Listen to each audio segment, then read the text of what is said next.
ಒಬ್ಬ ಮನುಷ್ಯನ ಮರಣದ ಬಳಿಕ ಈ 3 ವಸ್ತುಗಳನ್ನು ಎಂದಿಗೂ ಬಳಸಬೇಡಿ.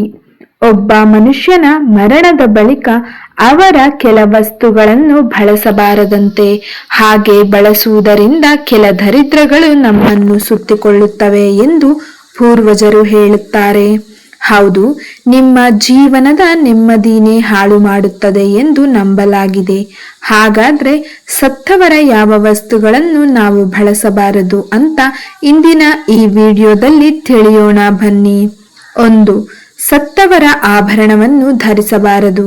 ಕೆಲವೊಮ್ಮೆ ಕೆಲವರು ತಾವು ಸತ್ತ ಮೇಲೆ ತಮ್ಮ ಚಿನ್ನಾಭರಣ ತಮ್ಮ ಮಗಳಿಗೆ ಕೊಡಬೇಕು ಅಥವಾ ಮುಂದೆ ಬರುವ ಸೊಸೆಗೆ ಕೊಡಬೇಕು ಎಂಬ ಆಸೆ ಹೊಂದಿರುತ್ತಾರೆ. ಆ ವೇಳೆ ಆಭರಣವನ್ನು ನೀವು ಅವರಿಗೆ ಕೊಡಬಹುದು. ಆದರೆ ಸತ್ತವರಿಗೆ ಆ ಚಿನ್ನದ ಮೇಲೆ ಆಸೆ ಇದ್ದಲ್ಲಿ ಅವರ ಆತ್ಮ ನಿಮಗೆ ಕಾಣಬಹುದು, ನಿಮಗೆ ನಿಮ್ಮ ಜೀವನದಲ್ಲಿ ತೊಂದರೆ ಉಂಟು ಮಾಡಬಹುದು. 2. ಸತ್ತವರ ಹಣವನ್ನು ಬಳಸಬೇಡಿ. ಹೌದು, ಸತ್ತ ನಂತರ ನಾವು ಹಣವನ್ನು ತೆಗೆದುಕೊಂಡು ಹೋಗಲು ಆಗುವುದಿಲ್ಲ. ಆ ವ್ಯಕ್ತಿಗೆ ಹಣದ ಮೇಲೆ ಆಸೆ ಇದ್ದಿರಬಹುದು. ಅವರು ಅದನ್ನು ಕಷ್ಟಪಟ್ಟು ಸಂಪಾದಿಸಿರಬಹುದು. ಅದರ ಮೇಲೆ ನಿಮಗೆ ಯಾವುದೇ ಹಕ್ಕು ಇಲ್ಲ. ಹೌದು, ಅವರ ದುಡ್ಡು ಕೇವಲ ಅವರಿಗೆ ಸೇರಬೇಕಾಗಿರುವುದು. ಅದರ ಮೇಲೆ ಆಸೆ ಪಡುವುದನ್ನು ಬಿಟ್ಟು ಬಿಡಿ. ಅವರ ಮಕ್ಕಳು, ತಂದೆ ತಾಯಿ, ಮಡದಿ ಅಥವಾ ಗಂಡ ಮಾತ್ರ ಉಪಯೋಗಿಸಬಹುದು. 3. ಮೃತರ ಬಟ್ಟೆಯನ್ನ ಯಾರೂ ಧರಿಸಬಾರದು. ಅದನ್ನ ಮನೆಯಲ್ಲೂ ಕೂಡ ಇಡಕೂಡದು. ಆ ಬಟ್ಟೆಯನ್ನು ದಾನ ಮಾಡಿಬಿಡಿ. ನೋಡಿ, ಅವರು ಬದುಕಿದ್ದಾಗ ಅವರಿಗೆ ಅದನ್ನೇ ಅಚ್ಚುಮೆಚ್ಚು ಆಗಿರುತ್ತದೆ. ಅದರ ಮೇಲೆ ಅವರಿಗೆ ಆಸೆ ಇರುತ್ತದೆ. ಸತ್ತ ಮೇಲೂ ಅದರ ಮೇಲೆ ಅವರು ಆಸೆ ಹೊಂದಿರುತ್ತಾರೆ. ಅದನ್ನು ಪಡೆಯುವುದಕ್ಕಾಗಿ ಪ್ರಯತ್ನಿಸುತ್ತಾರೆ ಎಂದು ಹೇಳಲಾಗುತ್ತದೆ. ಹಾಗಾಗಿ ಸತ್ತ ವ್ಯಕ್ತಿಯ ಬಟ್ಟೆ ಧರಿಸಬಾರದು. ಅಕಸ್ಮಾತ್ ಧರಿಸಿದರೆ ಅವರ ಆತ್ಮ ನಿಮ್ಮನ್ನು ಬಿಡುವುದಿಲ್ಲ.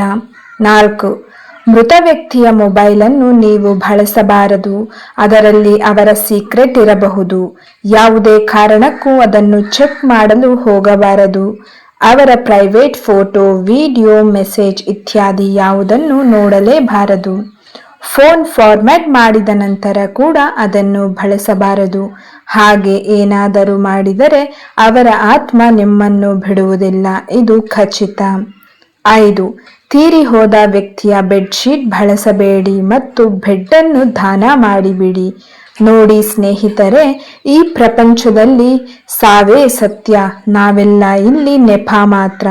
ಇರುವಷ್ಟು ದಿನ ಚೆನ್ನಾಗಿ ಪ್ರೀತಿಯಿಂದ ಕೂಡಿ ಬಾಳಿ, ಹಣ ಆಸ್ತಿ ಬೇರೆಯಲ್ಲ ಆಸೆ ಬಿಟ್ಟು ಆತ್ಮ ಸಿರಿತನ ಬೆಳೆಸಿಕೊಳ್ಳಿ. ಸ್ನೇಹಿತರೆ, ಈ ವಿಡಿಯೋ ನಿಮಗೆ ಇಷ್ಟವಾಗಿದೆ ಎಂದು ಭಾವಿಸುತ್ತೇನೆ. ಲೈಕ್ ಮಾಡಿ ಮತ್ತು ಇದೇ ರೀತಿ ಹೆಚ್ಚಿನ ವಿಡಿಯೋಗಳಿಗಾಗಿ ಚಾನಲ್ ಸಬ್ಸ್ಕ್ರೈಬ್ ಮಾಡುವುದನ್ನು ಖಂಡಿತ ಮರೆಯಬೇಡಿ. ಈ ವಿಡಿಯೋವನ್ನು ನೋಡಿದ್ದಕ್ಕಾಗಿ ಧನ್ಯವಾದಗಳು.